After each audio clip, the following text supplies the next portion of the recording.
अस्सलामुअलैकुम।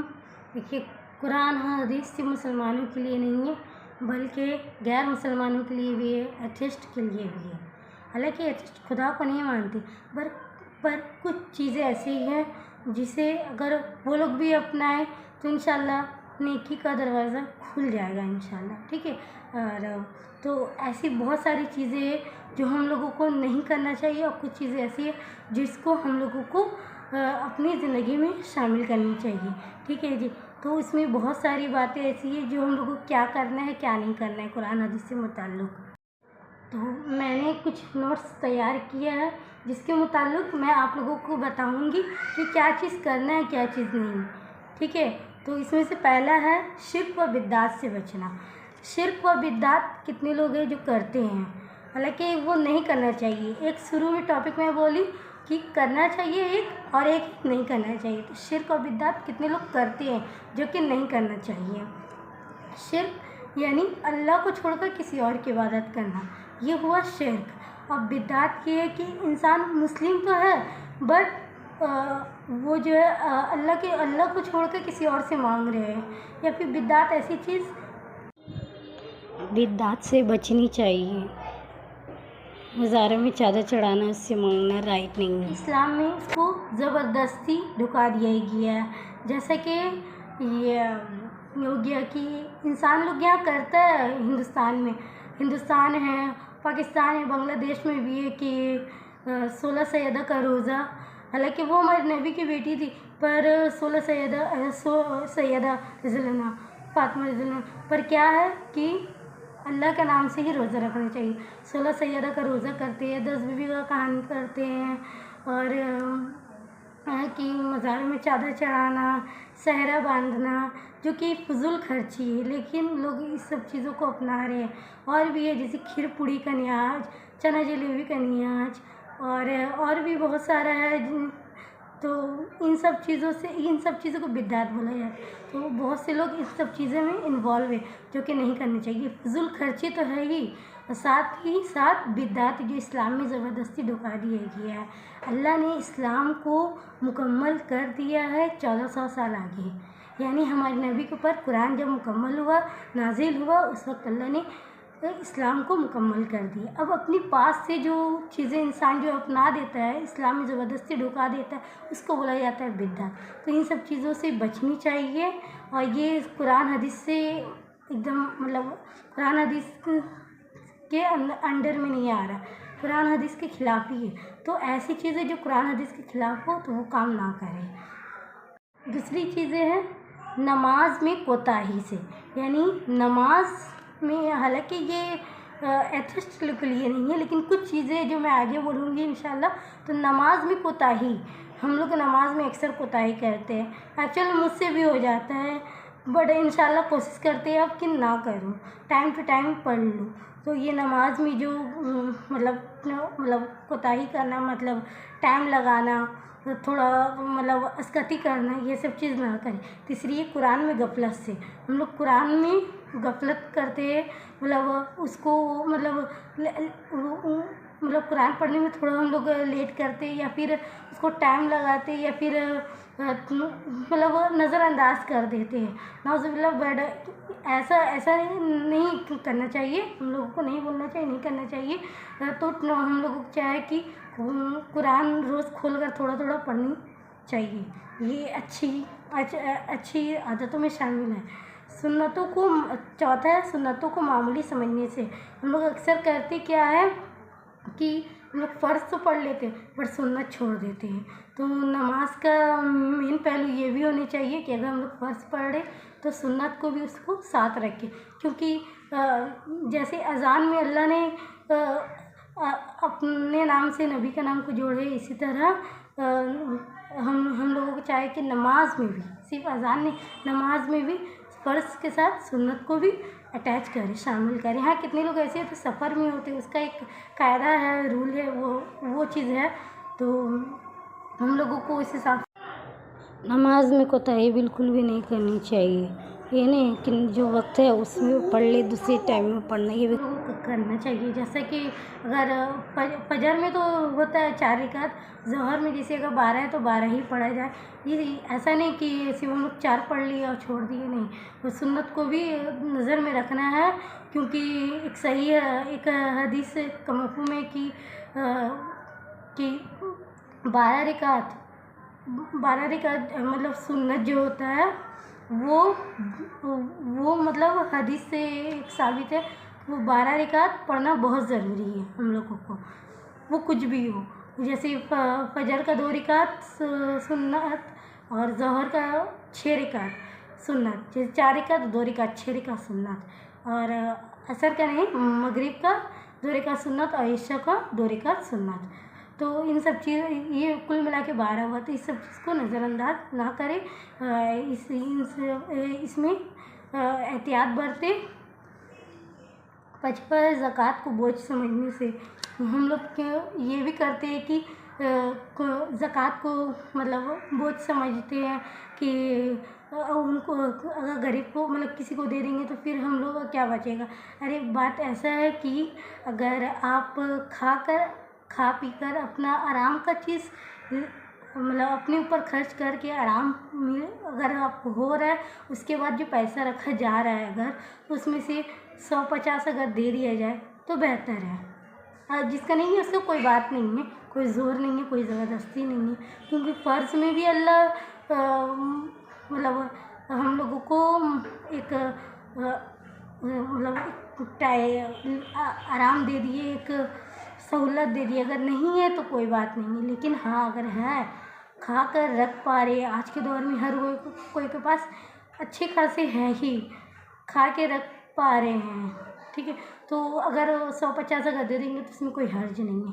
चप्पल भी हम लोग ज़्यादा दाम का जब ले सकते हैं और गरीब को अगर 150 दे देंगे तो इसमें कोई हर्ज नहीं है, तो अच्छी बात है। और 6 में क्या है, बेहयाई और बदनिगाही से, तो ये तो आम ही हो गया एकदम। तो इन सब चीज़ों से हम लोगों को बचनी चाहिए। बेहयाई और बदनिगाही बहुत ज़्यादा गुनाह का काम है, और हर ही चीज़ गुनाह का काम है, हर चीज़ से बचना चाहिए जो गुनाह से रिलेटेड है।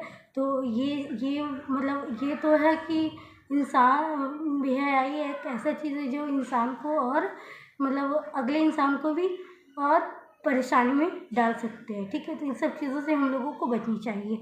बदअखलाक़ी और बदज़बानी से, बदअखलाक़ी तो मतलब सच में माशरा का बहुत मेन टॉपिक हो गया है, बदअखलाक़ी और बदज़बानी। हालांकि बहुत से लोग हैं जिनका अखलाक माशाल्लाह बहुत अच्छा है, तो हम लोगों को चाहे कि अच्छी अखलाक से पेश आए। और अखलाक के बारे में हदीस भी है कि हमारा अखलाक अच्छे होने चाहिए। इंसान के पास सब कुछ है, बहुत नेक काम कर रहा है, लेकिन अगर अच्छा अखलाक नहीं है, हम अपनी ज़बान में ये बात बोल रहे हैं कि अगर इंसान का अपना अखलाक अच्छा नहीं है तो फिर वो हो तो पीछे में अल्लाह के सामने जाकर रुक जाए। पर अल्लाह माफ़ करे, अल्लाह सबको बचाए इस गुनाह से, आमीन। बदअखलाक़ी और बदज़बानी, ज़बान को भी काबू में रखना बहुत ज़रूरी है, क्योंकि ज़्यादातर जो इंसान फंसता है या फिर गुनाह ज़्यादातर अगर होती है तो वो ज़बान से ही होती है ज़्यादातर।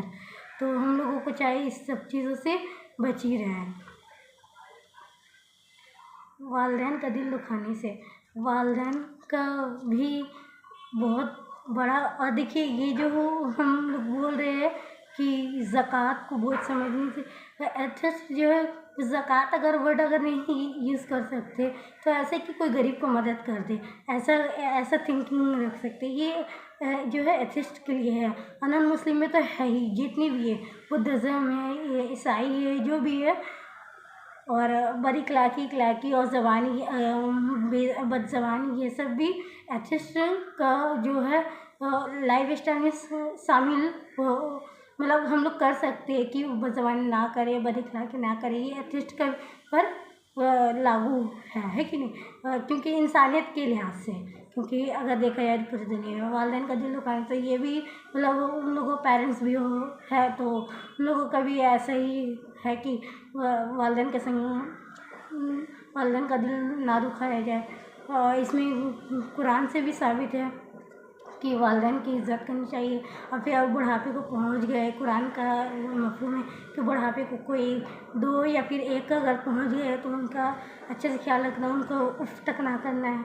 और 9 में है सास ससुर को तंग करने से। तो हम लोगों का ऐसा भी इंसानों का, हम लोगों का रवैया होता है किसी को तंग ना किया जाए। खासकर जो होता है कि सास बहू से, बहू सास से, ऐसा एक ही होता है। तो सास ससुर को तंग ना कर किया जाए, ये सब अच्छी चीज़ नहीं है। सिर्फ दुनिया का दुनिया में रह जाएगा।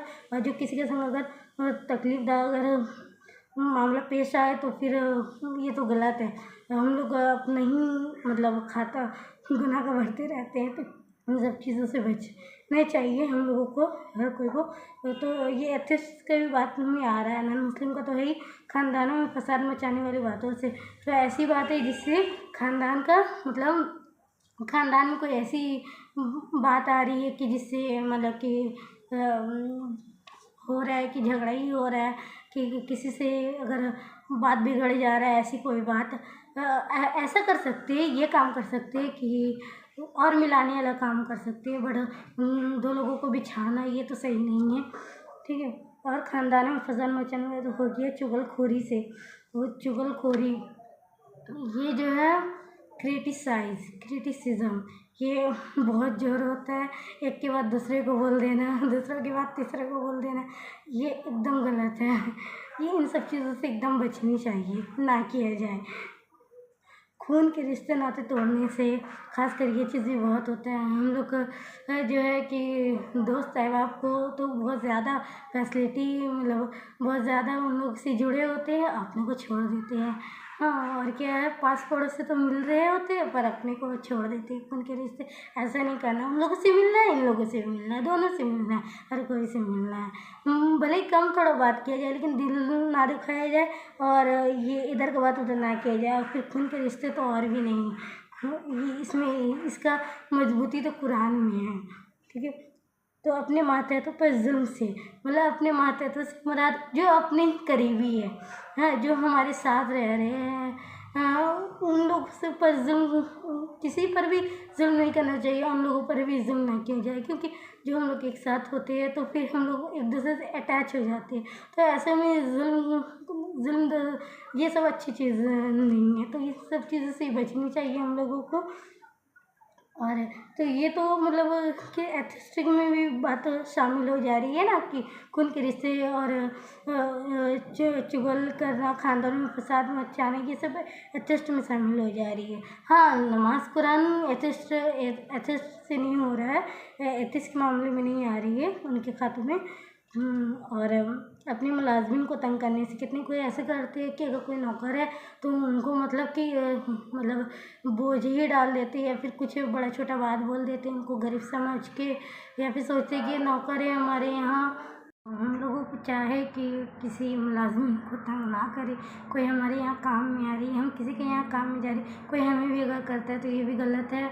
हाँ, या हमारे यहाँ भी कोई आता है तो वो भी गलत है। किसी के साथ मतलब कि मुलाज़िम हिसाब से, नौकर हिसाब से किसी को कुछ उल्टा सीधा बोल दिया, नहीं, हम लोग भी इंसान है, ज़ात जैसे हम लोगों के पास दिल है, उन लोगों के पास भी दिल है।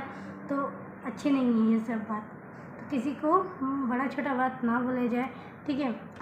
और दूसरा, शौहर बीवी पर और बीवी शौहर पर जुल्म करने से। बीवी अक्सर शौहर पर, शौहर अक्सर बीवी पर, बहुत जगह होता है बीवी शौहर के ऊपर जुल्म करती है। जैसे आज के दौर में जो हो रहा है, बहुत तेज़ी से हो रहा है कि बीवी शौहर को एकदम मतलब ऊपर ही पहुंचा दे रही है। तो ये सब गलत है। क्या फ़ायदा ये सब करके, हमको तो समझ ही नहीं आता है। जान कैसे ले लेता है कोई किसी का, ला जान 2-4 बात बोल दिया, लेकिन नहीं बोलना चाहिए बट बोल देते हैं, इंसान है, निकल ही जाता है मुँह से। बट ये क्या, किसी को कमतर नहीं समझना चाहिए, ये समझना चाहिए कि सब इंसान हमसे बेहतर है। कि किसी को भी कुछ बोल दिया और फिर उसके संग ऐसा मतलब ये तो होता ही नहीं है। चलो 2-4 बात बोल दिया, इंसान है, मुँह से निकल ही जाता है। पर किसी को कोई इतना बड़ा हादसा कर देना, ये तो अल्लाह बचाए इस सब चीज़ से। तो किसी पर जुल्म ना किया जाए, खास करके शौहर बीवी पर, बीवी शौहर पर, कोई किसी पर जुल्म ना करे तो बेहतर है, ठीक है। और क्या है कि 16 में अपनी ज़बानों से दिलों को ज़ख्मी करने से, हम लोग अक्सर यही करते हैं। ये ज़बान जो है ना 2.5 इंच का, ये किसी के ऊपर भी टूट पड़ती है। ये सब ही नहीं करना चाहिए। ज़ुबान को अपना काबू में, हम लोग अक्सर ये काम करते हैं कि ज़ुबान से कभी भी कुछ भी बोल दिया, अरे सामने वाले को कैसा लग रहा है, नहीं लग रहा है,